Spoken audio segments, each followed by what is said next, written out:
Okay, very cool. Let's get this show on the road. Thank you for joining us for the monthly ramp up presented to you by Franchise Ramp. My name is Nick Hansen, Director of Creative at Franchise Ramp, and I'm super excited for the latest edition of this webinar series that includes a mix of in the trenches knowledge and high level strategy, along with a featured interview with a franchisee. Today, we have Pure Barre Greensboro franchisee Christina Cromwell and our awesome franchisee success manager, Cy Anderson, will conduct the interview. And we're also going to have a tactical tool session with Franchise Ramp account manager Brandon Dixon on how to end 2021 on a high note and best practices to maximize New Year's. Thank you so much for attending today. The monthly ramp up's goal is to give you a coherent picture of what's happening at the intersection of marketing and franchising. We want this to be a tight-knit community for franchisees to share knowledge and gain insight.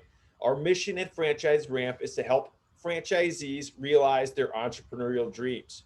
We were tired of working with digital marketing agencies who didn't understand franchising or sales in general. So we took matters in our own hands, became Facebook experts, and added other digital marketing experts to our team. We are the new standard in franchise digital marketing and help clients obtain more quantity and higher quality leads. Please come back and join us again next month. And now it's time for our tactical tools session with account manager Brandon Dixon. Thank you for the introduction, Nick. So yes, the topic for today is really how to end 2021 on a high note and also transition into quarter one. So for all of my gym or fitness owners here, New Year's is the hottest holiday of the year. 40% of New Year's resolutions are health or fitness related.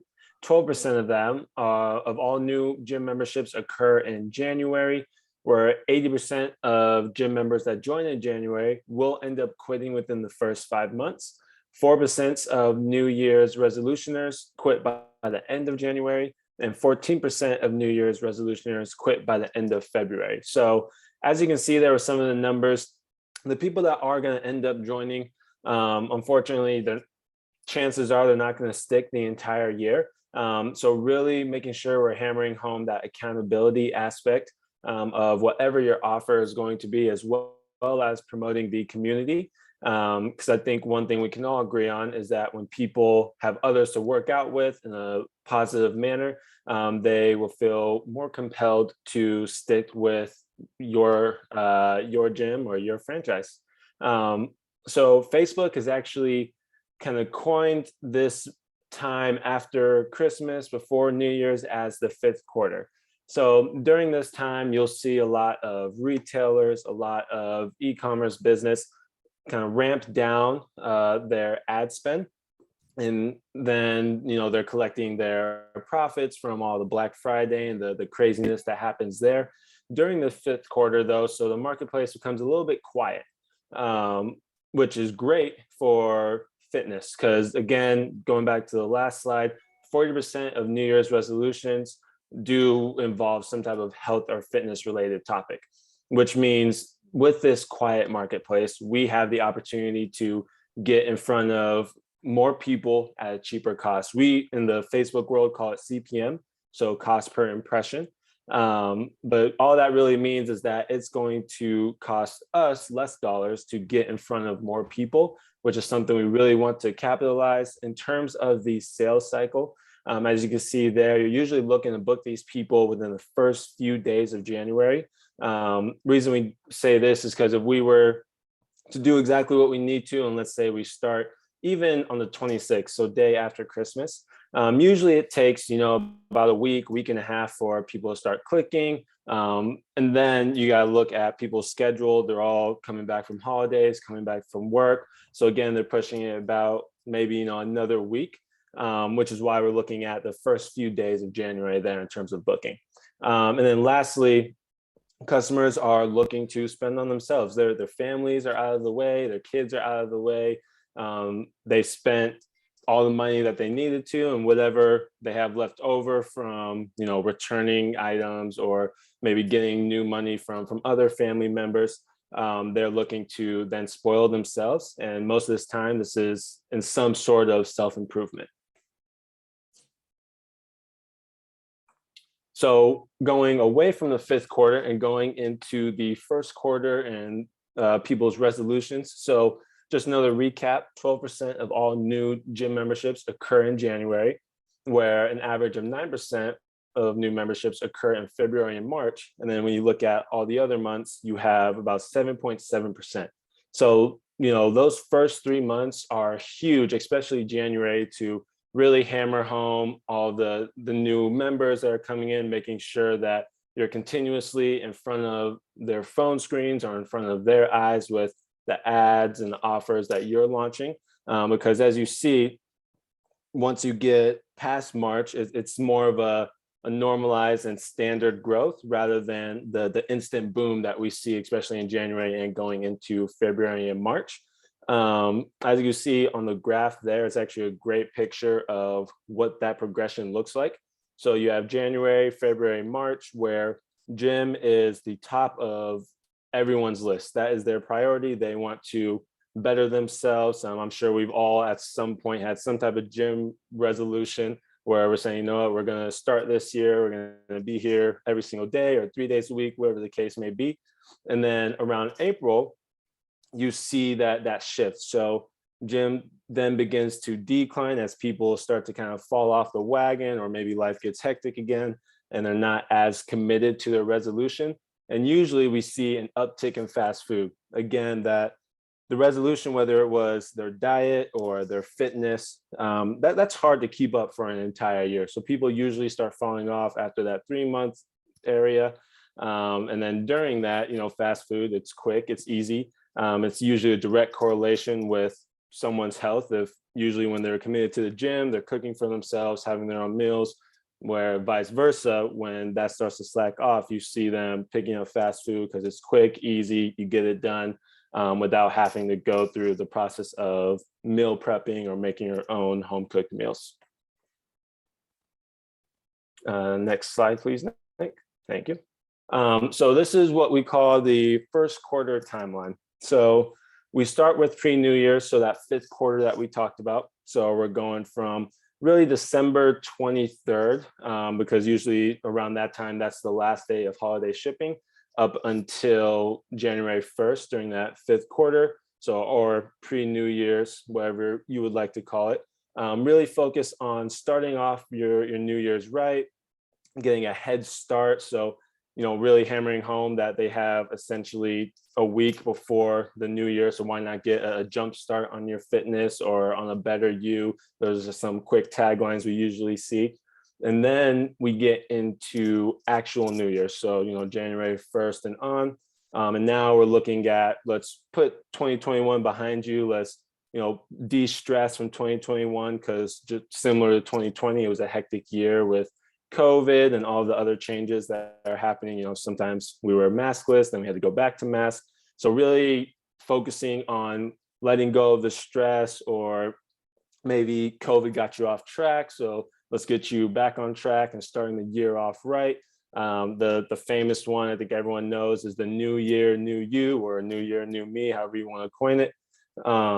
So really just focusing on taking that first step for people and helping them with that journey to hopefully bettering themselves, and continuing with that, with the staying committed to your New Year's resolution. So this we'll usually see around end of January going through February, because again, as we looked at previous slides, around that end of January, February, March, people start falling off. They're not as committed.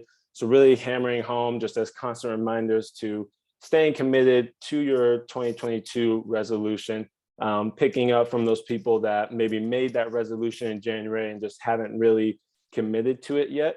Or one common thing that we see is people will always start with, the idea of a cheap option. So going to a 24-hour fitness, or I'm from Phoenix, so a really big one here is called EOS Fitness, kind of the gyms where there's not much accountability. You just show up and you lift or you run and you do your workout and go home. Usually around that February, March area is where we start to see those people fall off, because there's no reinforcement. It's all just self-driven, which can be hard, especially if you're not used to the fitness world. So usually during that time is when we send out the staying committed, and then we can really push home the community aspect of, when you step in, it's not just you by yourself trying to figure it all out. You have others members with you, you have trainers, depending on how involved you are with your company, you have the owners. You have this large group of people that are pushing you forward. And that's really something that we like to make sure is on the front of everyone's mind, just because that, the 24-hour fitness is a very hard route to go if you're not used to the fitness world. And then in March, we have the Keep It Up, You're Crushing 2022. So again, this is just a positive reinforcement. You're doing amazing. Keep up your resolutions. It's never too late to start. So backtrack a little bit. We're again trying to reach out to those that didn't start in January, and maybe they made that resolution and just couldn't get committed from the jump, or those that tried to do it themselves, didn't necessarily work out. They realized they wanted some help, or maybe they need some help and just didn't know where to start with that. So that's where the March campaigns really take off, or that we really hammer home again the community aspect, making sure people stay committed to their goals, but also letting them know it's not too late. It's only March. It's the third month of the year. You have a long year to go, and that's something that we can really build upon. So just some tips and strategies as we get into the fifth quarter and through the first quarter. So first, capitalize on your email list. This, I would probably say, is the biggest tip that I could give anyone trying to either capture new leads or new members, or maybe reactivate old members, is during these next 3 months, really make sure you're hammering home your email list. So constantly sending emails with your new offer, making sure people are aware of what you're giving to them, that you are running something special that only happens once a year. Again, playing on that community aspect as you get into February, March, letting them know it's not too late to join. But you can also kind of start doing the last chance emails, just so to provide a little bit of urgency for people, so they understand that, hey, this deal that could change my life is going to be ending soon. So really, again, just trying to always be in front of people and make sure they're aware of what your brand has to offer. Another kind of couple of tips with just your email list is look back at people that you had last January, because like we said, the numbers usually they have fallen off by the time next January comes around. So look back at those, see if they are still members. If not, definitely start sending emails to them. If you have a text message system, sending them text just to try and reactivate them, because January is a great time. And since they're already familiar with your gym and your program, we really want to try and make sure they understand that, hey, we're still here to help you, and hopefully get them to come back on in. Also start implementing retargeting campaigns. So one thing we see a lot during the Black Friday madness and the end of Q4 is there's a lot of window shoppers. So people are still interested. They'll click on your ads, or they'll click on your website just to see what you're offering. But in their mind, really what they're saying is, oh, I might not be able to afford this right now because I have to go buy presents for my kids or for my wife or husband or other family members, and a million other excuses, right? So really making sure we're hitting retargeting hard, because now that the madness has ended, Black Friday's done, now they can focus on themselves again. We want to make sure we're letting them know, hey, our offer is still here. We're still here to help you. And now those that, were really window shoppers, they were interested, but they didn't have the ability to really capitalize on it. Now we can get them into the door and start having those conversations with them about, booking that first class or signing up for the membership or whatever else your offer might give them. And then also promote referrals. So this is another huge area that I think can kind of get lost in all of the madness of marketing. just because 44% of gym goers exercise with a friend. I'm sure all of us can relate that there are times where just having someone there with you makes the experience that much better. So talk to your members, talk to your trainers, your coworkers, let them know, hey, if you have someone that you know the resolution is they want to get back on track with their health and fitness, start sending out referrals, sending out promos, added bonuses for people that do bring in referrals, just because that community aspect is always, I think, number one, and this is my personal opinion, is going to be the number one most appealing thing to any new member. Understanding that they aren't alone, that they do have other people to support them. Because usually those people that are thinking, I just want to do this by myself, I want to go to the gym by myself, you see them, as I mentioned earlier, at the 24-hour fitnesses, the EOSs, the LA fitnesses, and whatever major franchise that you have that's more of the, just show up, lift, and work out by myself. Whereas maybe you have a program that's more group oriented. Again, we can really play on that community aspect. And then last tip is just really begin promoting, or at least having some type of awareness around December 23rd to 26th. I do recommend the front end of that. So being on December 23rd, just because, again, holiday shipping ends. So mostly people aren't really looking for Christmas presents anymore. And that way you get 3 extra days rather than doing it just on December 26th. And those 3 extra days are huge. We all know sometimes it's just the right day and you can have 4 leads come in. And other days, it might not be the case. So we really just, I'm not going to say the earlier the better, because obviously if you start promoting, today, it might not have as much as impact, but around that 23rd to 26th area is when we really want to focus on making sure we're promoting whatever offer we're giving to people, or whatever type of awareness campaign you may be running.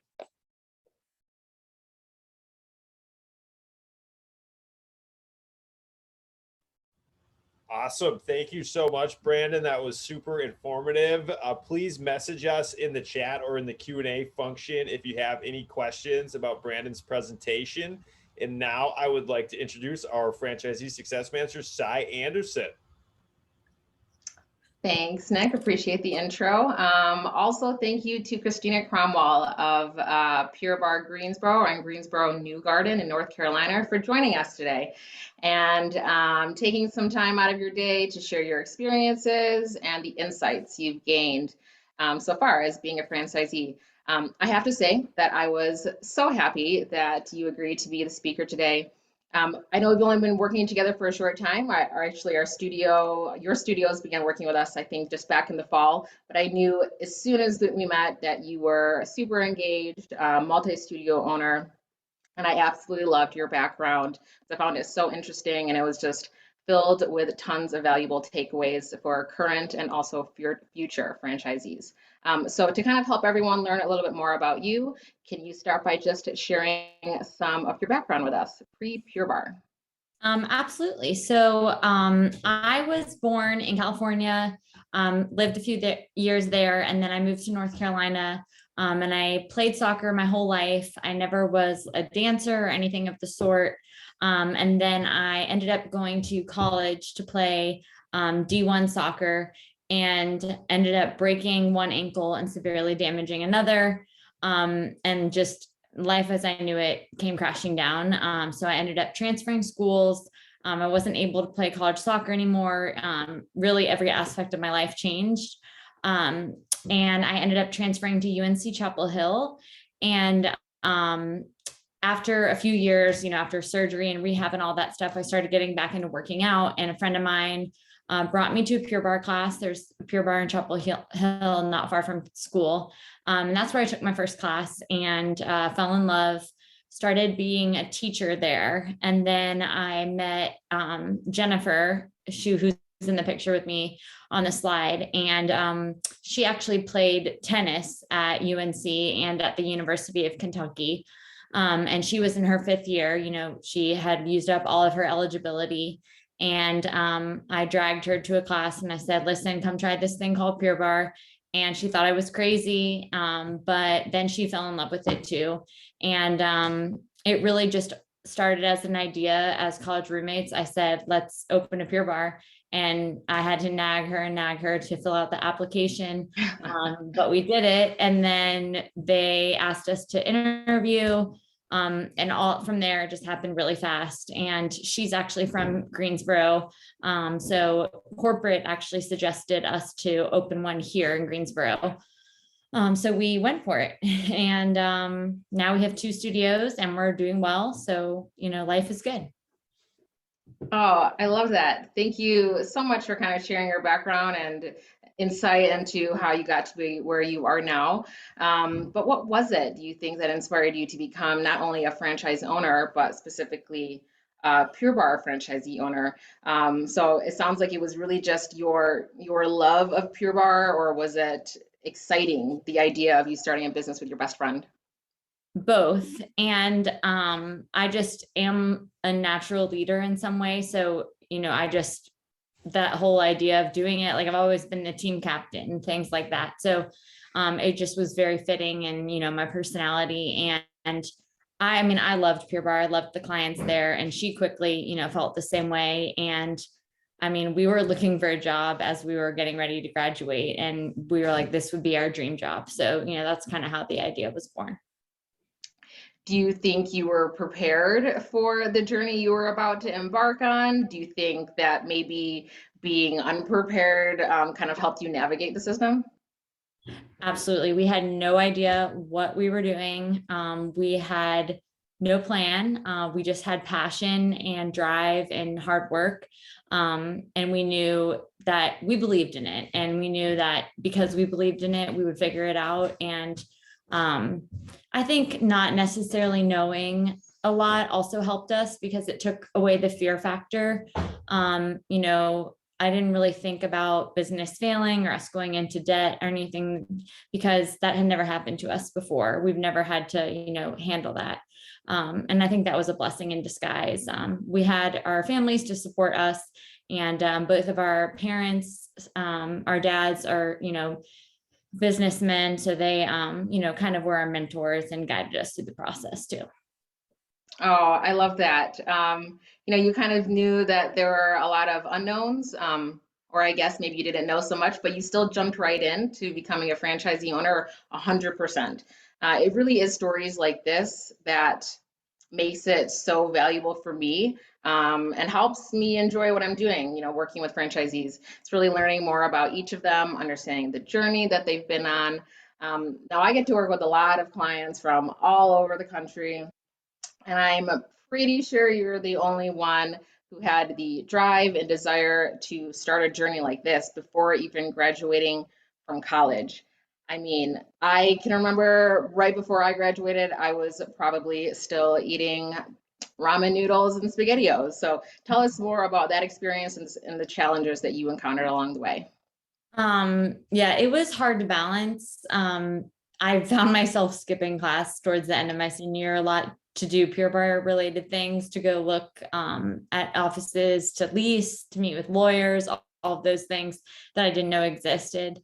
But, we would take an exam and then we would look over the franchise disclosure document all in the same day. And we really just kind of made it work. When you're in college, you have so much energy and like so much time, you don't even realize it. And now I look back on it, I'm like, wow, we really did so many things. But again, I think that was part of being like young and naive and not necessarily knowing, what laid ahead. That's actually a really interesting point, and I don't know how often it occurs to me or if it occurs to anyone else. It's really easy to call out like finances, lack of experience, the economy as potential roadblocks, but age can oftentimes be considered a disadvantage too. I guess to a certain extent, you could expect that sort of reaction from people that don't know you or don't know your background, but sometimes it can actually come from those closest to you also. Did you experience anything like that, or how did you and G's family and friends take on the news that you were about to go into business together? A lot of people just thought we were crazy or that it wasn't actually going to happen. And I remember, I'll never forget when we both sat down with our dads and like told them that this is what we wanted to do. and they're both not men of many words. And they were like, okay, you need, what is Pure Barre? You need a business plan. Where are you going to get the money? And we were like, we don't know. Like, we can figure that all out. And I mean, our dads were like our devil's advocates, but also our biggest supporters, just asking the real questions that needed to be asked, and, putting in our heads like, okay, well, what if this happens, but they were our biggest supporters. And our friends were also big supporters. But I don't think they realized, like, the biggest, like, we were taking on such a big responsibility, and what it was going to take. Like, I mean, they posted and like congratulated us, but they didn't really get it. So I would say, our families were the biggest supporters, and probably the biggest skeptics, but it all worked out. Yeah, it definitely did work out, because despite all of those obstacles and challenges that you encountered at the time, they certainly didn't prevent you from going through them all over again. Because in 2018, I believe, UNG decided to open up your second Pure Barre location in the Greensboro area. Tell us more about how you came to that choice, and what opening your second studio was like, and how it was different from the first time around. Yep. So we were just kind of really at capacity at our first studio. I mean, you don't work out at 3 p.m, really. So, the classes, the times that people actually work out were packed. We couldn't add any more people, or we couldn't add another room. So we knew that if we wanted to continue growing our business, the only option was essentially to create another place. And Greensboro is a small town, but a big town all at the same time. It's the third largest city in North Carolina, and it's growing rapidly. So we knew, like, that in the back of our heads too, that, it would work out, if you build it, they will come.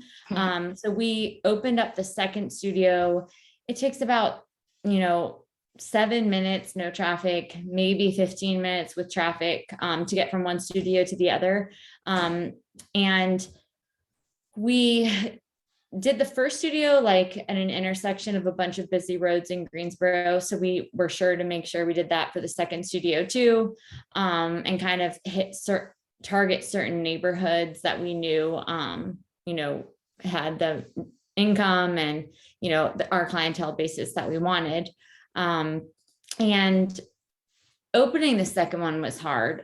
We knew what we were doing, and we knew what worked at the same time. So, it wasn't try this, doesn't work, reset. We knew what was going to work.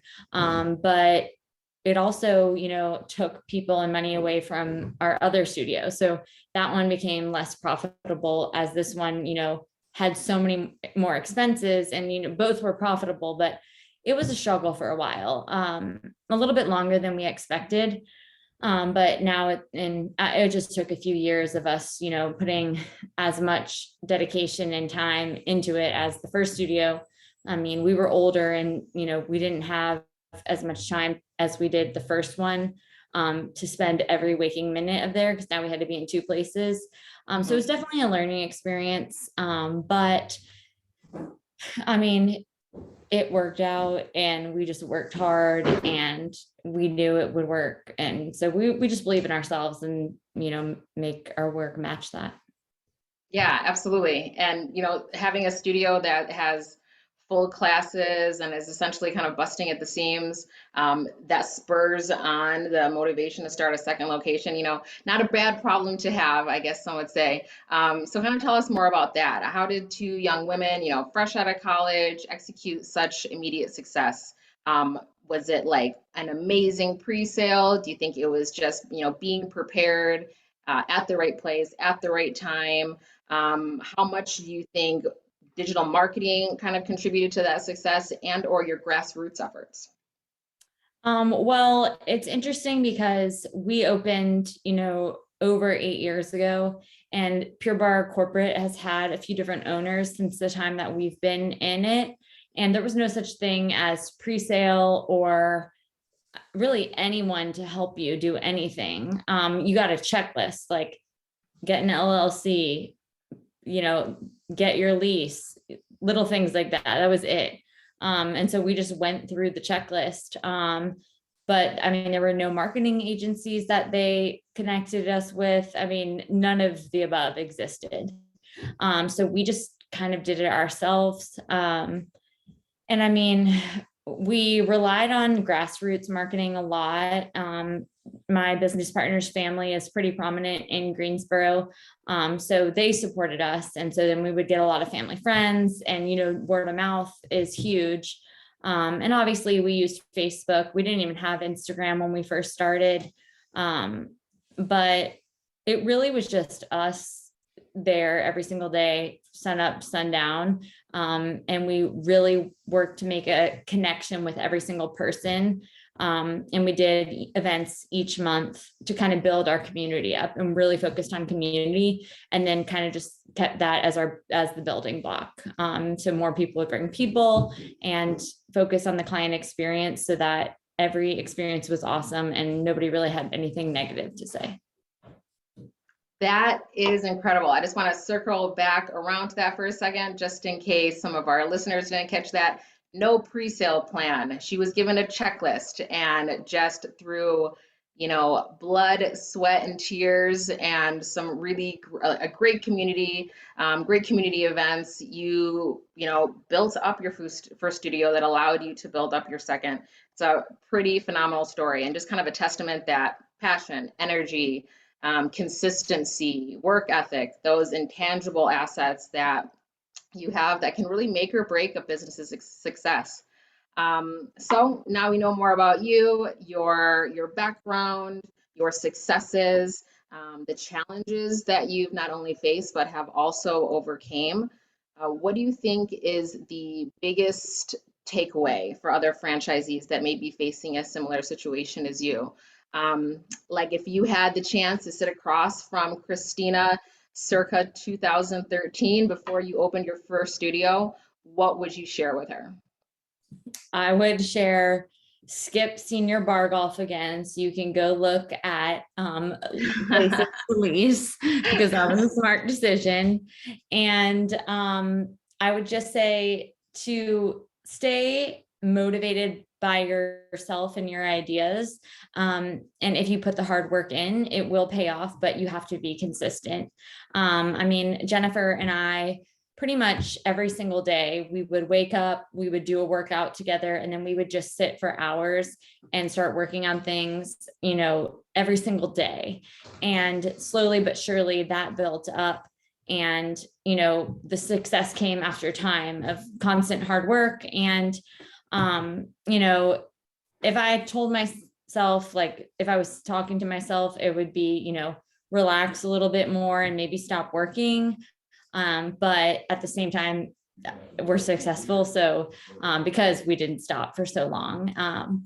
So that's, catch 22. But, my biggest takeaways really would be to just keep improving yourself, and learning. I love, doing things like this, hopping on webinars, because I don't really have anyone, leading me. So I love doing, anything that I can to learn, and then, helping that trickle down to my team by implementing it myself. Thank you so much. And, you can definitely see the passion. You're talking and kind of sharing your story with us, and really some great advice for everyone out there, whether or not you own a business. Christina, thank you so much again for taking your time to spend this section of your day with us, and for sharing all of your insights and being a franchisee. You're a successful businesswoman, and it's always valuable to hear stories about how you got to where you are. I know I speak for everyone listening right now that the passion you have for Pure Barre is evident and undeniable. So with that, I will pass it back to Nick. Thank you, Cy and Christina. That was awesome. Please message us in the chat if you have any questions, or message us in the Q&A. It looks like we don't have any right now, but we're going to be sending out this recording afterwards to the group. So definitely feel free to email us if you have any questions. And thank you to Bradon for the awesome presentation as well. And thank you to all of you for taking a little bit of time out of your busy day to join us. And we already can't wait to see you next time. And we look forward to working with you to achieve your entrepreneurial dreams. Have an awesome rest of the day.